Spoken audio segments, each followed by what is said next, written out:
Good evening, Lions Nation, and welcome to Roar Time, this week's edition of the Columbus Lions Coaches Show with head coach, director of football operations, Jason Gibson, myself, Rick Jacobson.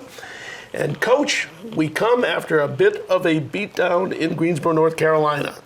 It was 70-28 final. We certainly did not look like the usual Columbus Lions. Your take on the week past? Protection, O-line. You know, you've got 2 or 3 guys out. You got 6 starters out. Not saying it would have changed the game, but it wouldn't have been like that. But, right now we're just trying to get players in the right spot. We're beat up. And, we didn't play well. Offensive line-wise, we did not play well at all. I mean, we couldn't take one step without getting hit. And that kind of set us back a little bit. The telecast from Carolina, you had indicated last week you'd signed a replacement offensive lineman by the name of Jeremiah Zane. Right. Did he play? There was no mention of the lineman in the game. Yeah, he played. He did the best he could for coming in such short notice. When you lose a big-time tackle, if anybody loses, what we lost, it's tough. So, he was serviceable for the game. I appreciate what Jeremiah did, but it wasn't the answer, obviously. Yeah, we're talking about the broken ankle suffered by Andre Walker. A key player on the offensive line from Southern Cal this year. What will you do in his spot this week to come? We traded for Shaq Wallen out of the Orlando Predators, which is good. We needed a big pickup there. He's a vet, and it helps out. And offensive lineman? Correct. So we added him to pick up the slack and take that. And we're going to move Corey Crawford to the fullback and move A.J. Harmon back to center. So hopefully that's going to shore some things up in the middle. It's all about protection. We had people running wide open, and you can't get them the ball. So it's not a scheme thing. It's not anything like that. It's just if you can't protect, you can't win. And we couldn't protect, and you can't win. So that was probably the priority this week coming out of the Carolina game. Before we get to the offensive side, question mark. If Corey Crawford plays D lineman for you, who takes his spot on the D line? We got a bunch of guys. J.T. Surratt, LaMichael Fanning, Uric Jones. We'll put Greg Hall's Jr.'s hand down, let him come off the edge with some speed. So we've got players there, still working on bringing players in. I'm going to bring some players in this week, bring some players in next week. It's a big game. But, coming from the Carolina game, I don't think we played, not only didn't we play good offensively, it probably was our worst defensive game of the year, if you ask me. So, it's a tough year. It's a rebuilding year. We knew this was going to happen. And some games are better than others, and you got to take it on the chin and move on. And that's what winners do. The game starts with a very strong deuce attempt kickoff by Lindsey Wolf that barely misses. Right. Was originally called a make. Thought we led 2-0. How do officials miss that? How do 5 guys standing on the field not see a ball not go through the uprights? Good question, because it was obvious on TV. Yeah, it was obvious for me from 50 yards away. How do 5 people staring at something? I don't know. It's crazy, but But this, just getting back to what happened after that, I think it was 3 of the first 4 were touchdowns. Carolina drives. 1 play touchdowns. Yeah, it's just horrific defense. Just no effort, no tackling, no nothing. That's some high school Harry stuff. We've already talked about it with the players. That's just unacceptable. It's unacceptable. It wasn't. Again, it's nothing, no scheme, no fantastic this or that. It's just, we don't hustle and we don't tackle.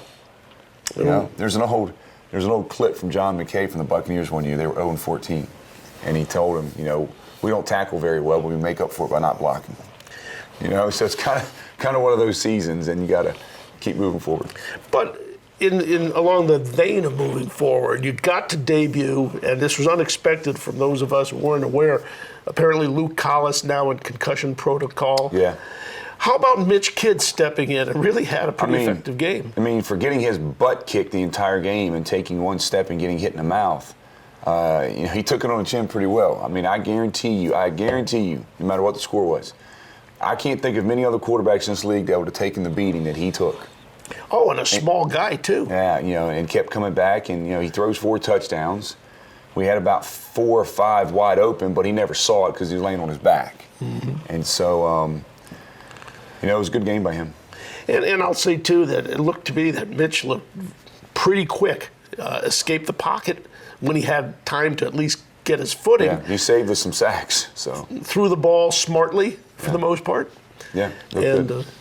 do you see him as a potential full-time candidate here in the future? Who knows? We can't see anybody back there if you can't protect. It's a reoccurring theme, and that's the issue. But again, I think we shored it up this week and give him a better look from that standpoint. Understood with Luke's uncertain situation, you brought in another quarterback? Yeah, we brought Brian Hicks back from Orlando, so we're going to see how that plays out this week. Wait for Luke's results, waiting to see how things work out in practice. You got to be prepared, and I like Brian from the get-go, and hopefully he'll fill a void if we have it. Brian Hicks, got to meet him yesterday, says he's from Houston, and he's done as much traveling as anybody in the NAL this year, has he not? Wow, New York, back to Houston, to Columbus, to Orlando, back to Columbus. I mean, he's been around. Yeah. Anyway, we look forward to seeing his Lions debut. And this is going to be, let's mention it right now, really one of our favorite weeks of the season. It's Childhood Cancer Awareness Night for the Lions against the New York Streets, a huge game with playoff implications. Let's speak to that first. Pretty much beat New York and we're in? I mean, for the most part, yes, because if you beat New York, that gives you a one-game lead in the standings, but it's really a two-game lead because we own the tiebreaker. Having beaten them up in White Plains. So there's only 2 games left, and one of those games for them is Jacksonville, and the other game is Carolina. So, or Massachusetts, sorry. I think it's Massachusetts and Jacksonville. Whereas the Lions get to play the last place Orlando Predators again. Well, I mean, we're not very good either, so that doesn't really hold any water. But we get the Predators in Carolina again. So we still have to shore up what we do, but the bottom line is, they would have to win out, we'd have to lose out. And that'd be pretty darn difficult to do. And should we lose the game, it comes down to a tiebreaker, then the pressure's on us to probably win out. I mean, it becomes real thin for us. We'd have to win out for sure, and they'd have to lose out. So really, this is a playoff atmosphere game. It's do or die for both of us. Mm-hmm. And getting back to the promotional theme of childhood cancer awareness, of course. If anyone watched, so many people watched the Major League Baseball All-Star game last night and saw the cancer tribute to Carlos Carrasco and so forth, right. What about the importance of AFLAC?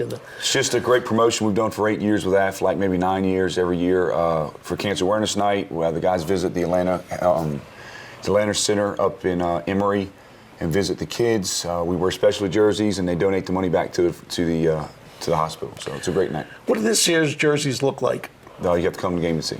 How about that? They've always been fully pink or pink accented. Right. Is that still part of the theme here? You got to come to the game and see. Okay. So specialty jerseys worn by the Lions that will be auctioned off after the game. Proceeds will go to Children's Health Care of Atlanta, Aflac Cancer Center. And you're bringing some players up there. Last year, I remember you bringing quite a few. Is that the intent again this year? Yeah, we'll hope so. We're waiting to set all that stuff up with Alex up there when they... So it's always a fun trip. Fabulous. Just going to mention quickly that the West Central Georgia Cancer Coalition has a major role in this game. Going to see those folks today, Cheryl Johnson, LaWanda Arrington. And so Childhood Cancer Awareness Night, Saturday, 7 o'clock, the New York Streets come into Columbus. Gates open at 6 and the Bud Light Party Zone at 5:30. Let's take our first commercial break. We'll come back, talk a little football on Roar Time. It's Love Your Car Month at Napa. I love a good filter. And whether you live under the hood, horsepower, or have never popped the hood, door power, your car deserves some love. That's why all month long, we've got great deals for your vehicle.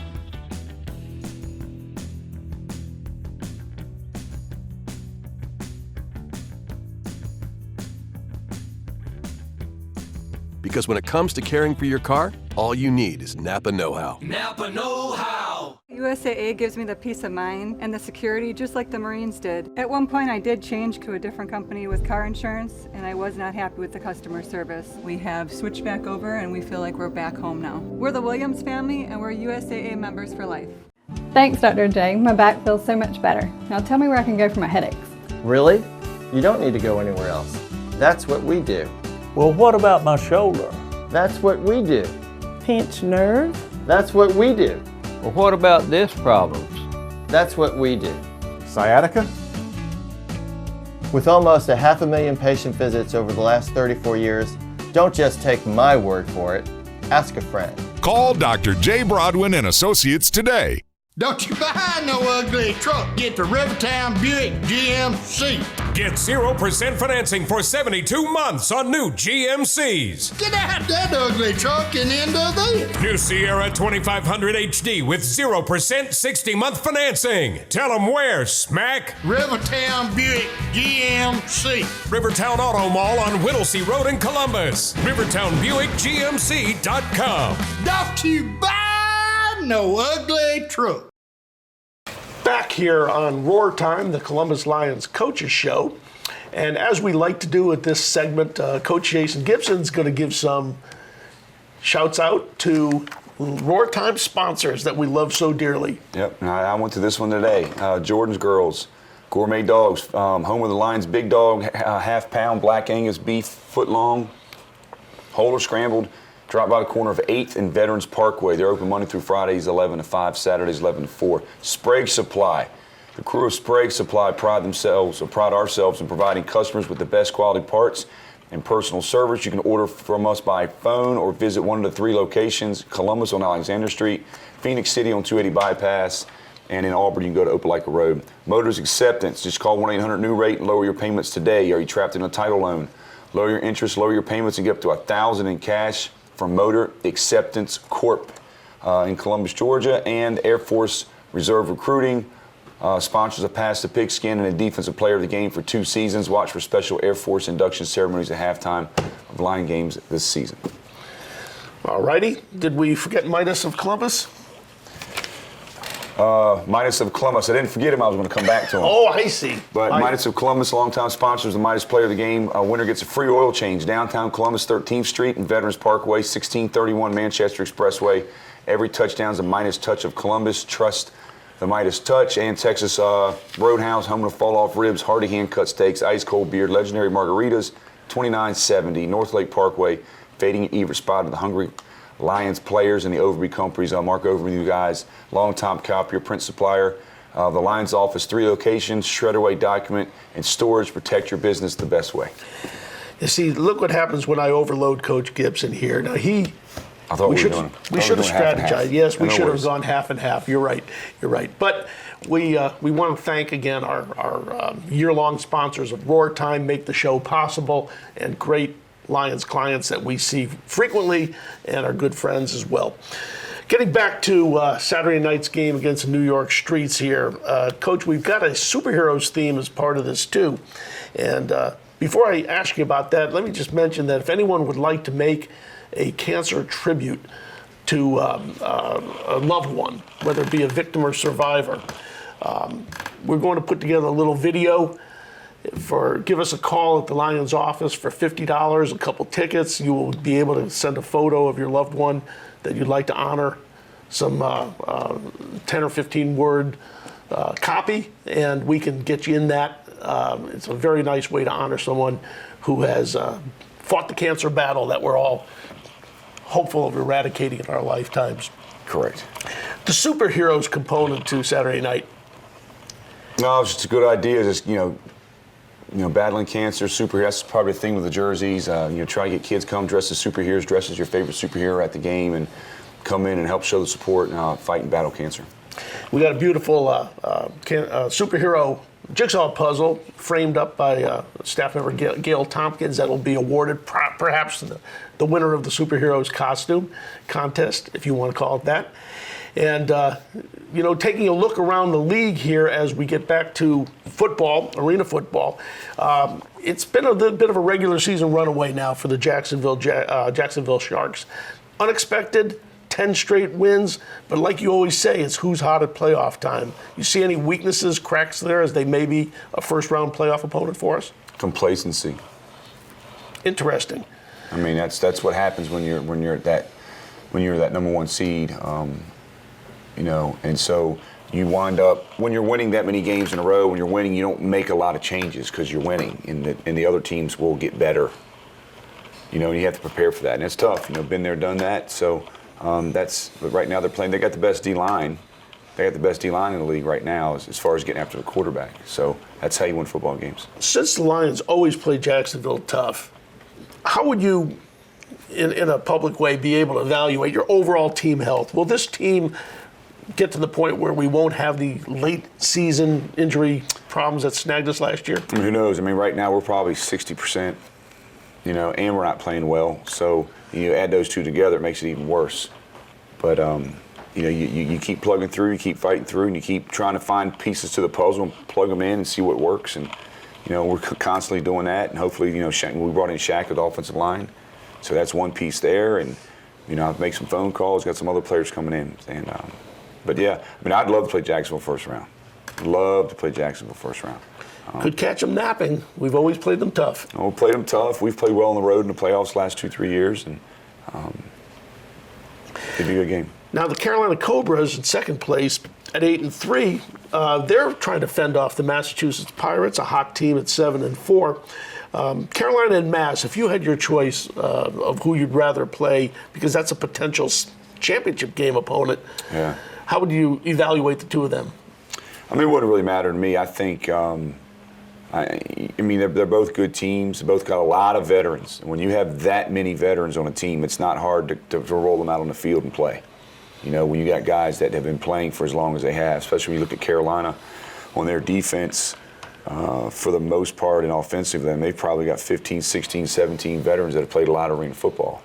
And when you have that many vets, they're going to be a good team, regardless of anything else. And so I would probably give the nod to them over Mass, even though I think Mass has better athletes as a whole. And they always do. Mass always has great athletes as a whole. But I think Carolina has the advantage because they have better vets. And I've heard you praise both teams' quarterbacks, Charles McCollum in Carolina and Sean Bracken in Massachusetts. Kind of a toss-up between them? I've always said Brackett. Was really good. I've always liked Brackett. He can really put it down the field. And, the thing about Brackett, he doesn't turn the ball over. That's what will lose your football games. And so, it's just my opinion. Sure. And who would you say, and has it surprised you, I guess, based on your answer, right, who has emerged as your leaders, both on offense and defense, in the clubhouse as well as on the field? I mean, the clubhouse obviously is probably Bones Pagante, but quietly, you got to look at a Paris Mack or Chris Sanders, McCullum, but, they're not very vocal guys. They just lead by example. Defensive side of the ball, it's kind of by committee right now. I mean, I think everybody on the defense plays extremely well. I think we got a good defense, but as far as who's the guy that everybody looks to and leans to right now, I don't know if there is one. Maybe that's the problem. There's not one person. If I had to say one person, I'd probably say Shadow Finnig. I think he's been the backbone all year long. He's played great all year long. He's one of the better DBs in the league. But we're still, week 14. We're still looking for an identity, and you got to find it. How do you find it? And I looked underneath the table for the show, and it's not underneath there. So, I don't know. You just got to keep putting them together, and eventually somebody's got to step up. You can't. Leaders.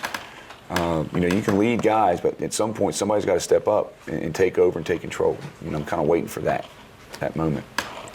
Interestingly, as the season goes on, you've had to make numerous roster moves, some dictated by injury, others by performance.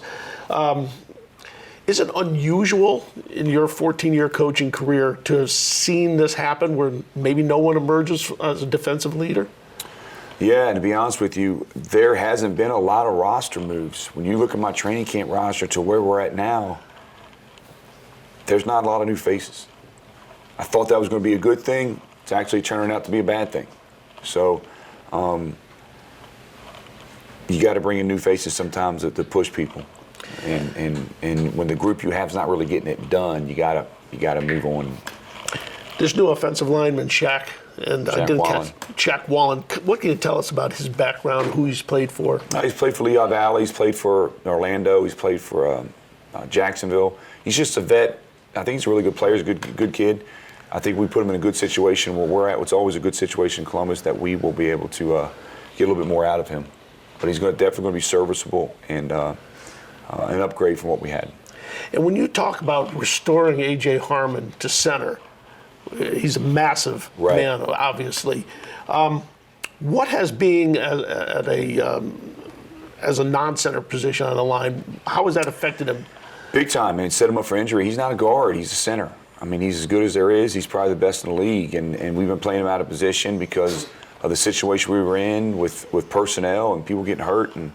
But we got him back in the middle with Corey Crawford, and hopefully we can shore that stuff up. And that's just really a huge improvement for us. At fullback, when you mentioned Crawford plays fullback, will he be primarily blocking? Do you plan to slip a pass in or two there, or rush? Of course. We're going to throw him all kinds of stuff. Yeah. Prepare for it all. That's right. All kinds of surprises. I'm still waiting for that first or second bubble pass of the year. I haven't seen that. No, we just haven't had an opportunity. How about the red zone problem that's been sort of persistent all year? Is there a plan to, I thought we fixed it against Carolina. It's weird. All season long, we can move the ball up and down the field, but we get in the red zone, we can't score. We play Carolina, we can't move the ball up and down the field at all, but if we got into the red zone, we could score. So the kind of roles are reversed. It's just a matter of, offensively, this is probably the worst offensive year I've ever had since I've been here, as far as being able to really consistently put points on the board on a consistent basis, and the turnover scenario as well. So, yeah, definitely been tough. Well, when we come back for our next commercial break, we'll kind of go over what's to come the rest of the season for the Lions. Go through, of course, the much anticipated players of the week. The 5 players that shone in Carolina, in Greensboro last week. And that'll be back as soon as we're back on the next final segment of Roar Time. Every day, men and women from communities across this nation serve as Reserve Citizen Airmen. I am proud to defend our nation. Proud to be part of a team that helps make a difference. I am proud to be part of something larger than me and to serve my country. We celebrate those who have served and those who are proudly serving in the Air Force Reserve. Our mission is to fly, fight, and win in air, space, and cyberspace. I am proud to be a member. I am proud to protect our... Proud to serve in the U.S. Air Force Reserve. Collision Surgeons of Columbus, now at our new location at 5050 Warm Springs Road Connector. We've teamed up with JP Auto Care to create a one-stop shop for your collision and mechanical needs. Don't go into cardiac arrest. Come by Collision Surgeons at 5050 Warm Springs Road Connector. Welcome to the Columbus campus of Georgia Military College. At GMC Columbus, students participate in community events, community service, and student activities. Join the excitement at GMC Columbus, a college for its community. Apply today at gmc.edu. Hi, I'm Charles. And I'm Tony with Midas here in Columbus, Georgia. Did you know that 84,000 people in the Chattahoochee Valley go hungry every day? So we've partnered with Feeding the Valley Food Bank here in Columbus, Georgia. Every oil change feeds up to 5 people, or you can drop off food donations at either one of our locations. Together we can drive out hunger. Come visit us at either one of our Columbus locations. We're located at 315 13th Street or 1631 Manchester Expressway. Back, everybody, with the final segment of this week's edition of Roar Time, which is the Columbus Lions Arena Football Coaches Show. Again, head coach Jason Gibson to my right. I'm Rick Jacobson. And the first thing we've got to do, first order of business, is to recap from the Carolina game last Saturday, our 5 players/plays of the week. Let's start with the Midas of Columbus, player of the game. First-time winner, Mitch Kidd. Redlands University, he had a good job, took a butt kicking, but he threw 4 touchdowns, I think almost 200 yards maybe or something like that, 186 yards. 186. 186, against all odds. So good for him. He gets the award. Right, and just to give folks an idea of the pressure he was under, his passing completion percentage, 21 of 41, around the 50% mark. Right. I think it would have been much higher, as you probably would, with better blocking. But, that's to come. Correct. And congratulations to Mitch Kidd, because it was not quite his professional debut, but pretty darn close. Correct. First full game. Okay, from Midas to the Springs Supply, Napa Parts, offensive player of the game. Bones Bagante, again, picks up another touchdown. I think he got, 8 catches, 72 yards, 2 touchdowns. He continues to be in the top 5 on the leaderboard, makes plays every game. So congratulations to Bones. With the beating Bones takes, a small guy, relatively, I know he's wiry and probably very well muscled. Right. Do you find that he's taken a physical toll as the year goes on? No, he's actually a very physical football player. He don't look like much out of pads, but he's as physical as there is, and he can handle himself. What about the play, by the way, where he ran into the sidelines, into an official, he blocked the player into the official, and that would have put the Cobra, out of bounds, and yet, untouching the boards, the officials more or less let the player roll into the end zone. Quirky? Just here so I don't get fined. Okay, but that was an unusual play, just basically saying that a Carolina Cobra made an interception, and Bones knocked the player, would have been out of bounds, but everybody stopped because the play looked dead, and yet it was sort of like an umpire getting hit by a baseball. It didn't kill the play. And the Lions relaxed, and next thing you know, 6-point pick for Carolina. Tough situation. Okay, moving on to the Air Force Reserve defensive player of the game. Braden Jasper, he had a big-time sack early in the game, hustler all over the field. I mean, one of the things he does well is he hustles his butt off, and I think, like you said, it might be 2 in a row for him. Believe so, yep. Yep, definitely. We need to keep that running roster with us. I don't have it today, but brings us on to your personal favorite, the Allstate Insurance, Sean McGarry Agency. Good hands, catch of the game. Chris Sanders McCullum made a great catch, and he always makes great catches. I mean, over and over and over again. So I thought he played great, and he continues, probably 3rd or 4th time he's gotten this award.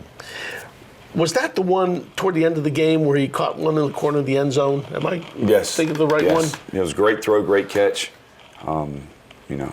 He does it week in and week out. Yeah, Chris Sanders McCullum, been very positive aspect. And just before we do the last one, may I ask the question how Paris Mack's injury is healing? He'll be ready. That's great news. He'll be ready. Great news. Fastest man in the league. How about the collision surges of Columbus? Big hit of the game.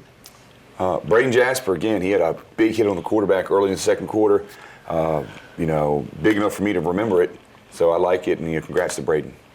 Okay, and before we get back to previewing our big, critical game against New York at home this Saturday, let's take a quick look at action around the NAL.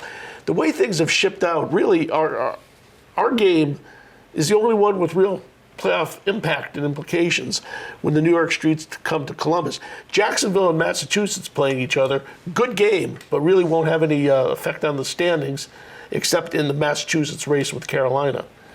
Yeah, correct, because, really Massachusetts, if you look at the standings, they have to win out. Carolina has to lose 2. And it's going to be tough for Carolina to lose 2 going out of the schedule. So, for the most part, the seedings are pretty much set. Mass is going to Carolina, and then either us or New York is going to Jacksonville. So I think it's going to play out this weekend, and after this weekend's over with, people can start getting their tickets.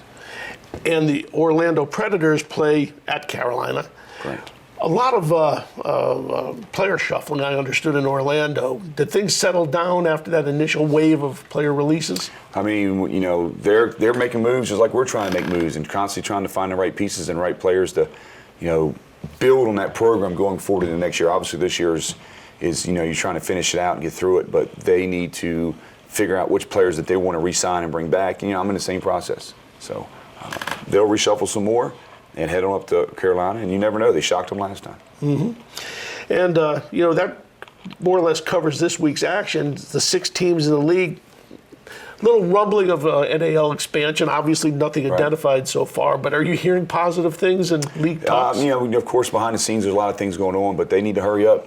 Hurry up and get going. I think that's the mistake the league's made the last 3 or 4 years, even though I won't say they're mistakes because the teams that we have are great teams in the league. But you can't drag this stuff out to December. It's got to get happening, get going to be able to set those teams up for success. We do this year round long, and we struggle. I couldn't imagine putting a team together in July. Putting a team together in December and going out there and say, hey, this is a good business, let's go. It's like opening up a McDonald's on a Monday and trying to be ready for business on Saturday. Well, kudos to Commissioner Chris Siegfried and the owners for setting some firm dates for the expansion process. Correct. Have you heard anything to the effect that possibly the Maine Mammoths may come back? Or who knows? That's a great franchise. I love the idea, the concept. That the city was great. Everything about it was awesome. I enjoyed going to Maine, but I'd like to see them come back. But who knows? I don't have those cards. We're hoping that in the last year, some new ownership may have emerged in Portland, Maine, a good city and franchise for the league. Lehigh Valley is in professional indoor football for years and years. I think we'd all love to see them back too, if possible. Correct.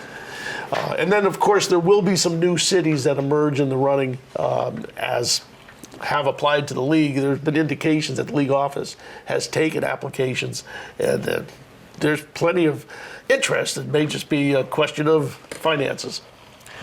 So, brings us back to what really has to happen this Saturday night. The New York Streets coming to Columbus. Since you saw them and applied a pretty good beatdown in White Plains, New York, have things tightened up a little bit? I mean, they've changed and we've changed. I think they've changed for the better, and I think we've changed for the worse. And that's not a good recipe, I mean, to be honest. Legree's getting better and better and better. He is definitely a weapon, and they're starting to figure out what he can and can't do. So when you look at him and what they can do, they've upgraded with some people on defense, and they played Jacksonville great. They almost should have beat Massachusetts. And last second 60-yard field goal. So they're coming with a little sense of urgency, and it's on the line. So we're going to hopefully see a really great playoff atmosphere type game. Is there any other way besides winning Saturday night to restore our aura of invincibility at the Civic Center, at the Jungle? Oh wow. We're working on some things in the off season to try to get that going. There's a lot going on with that. I don't have the answer for you right now. I mean, it's getting people out there, getting rabid fans out there, getting crazy, giving people a hard time, and winning. And winning comes with we've probably lost more games at home this year than I've lost in 10 years. That's right, and that's what I'm kind of getting at. On the players' part, do they feel the same way that this is our house? You got that many rookies. I mean, they don't understand. Even the ones that I have that aren't rookies are really only second-year players. So they're not accustomed to that tradition that we had, in 2010, 11, 12, and 13. This is all new to them as well. So you got to rebuild another image and get back on top. And it's happened to everybody. Just like eventually the Patriots will not win the Super Bowl. Mm-hmm.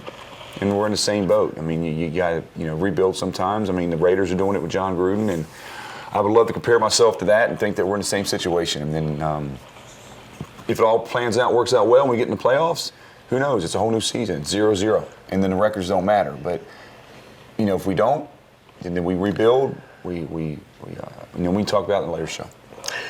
Right. Okay. So Saturday, July 13th, 7 o'clock, New York Streets at Columbus Lions, Columbus Civic Center. Plenty of good seats available. We're going to have, of course, Childhood Cancer Awareness Night, sponsored by AFLAC and the West Central Georgia Cancer Coalition.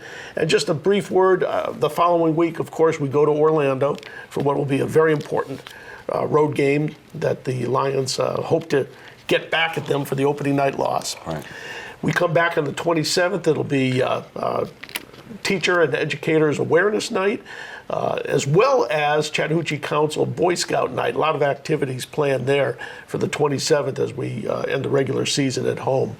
Everybody, that'll wrap up this week's edition of Roar Time. Coach, got anything to say as a parting shot here? Playoff atmosphere. Need everybody there Saturday night. It's a big game, big game, big game.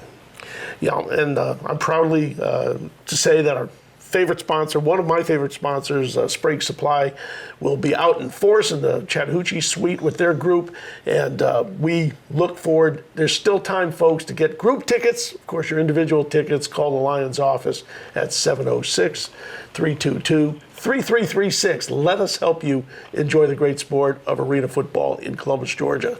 Thanks for watching, everybody. See you next week on Roar Time.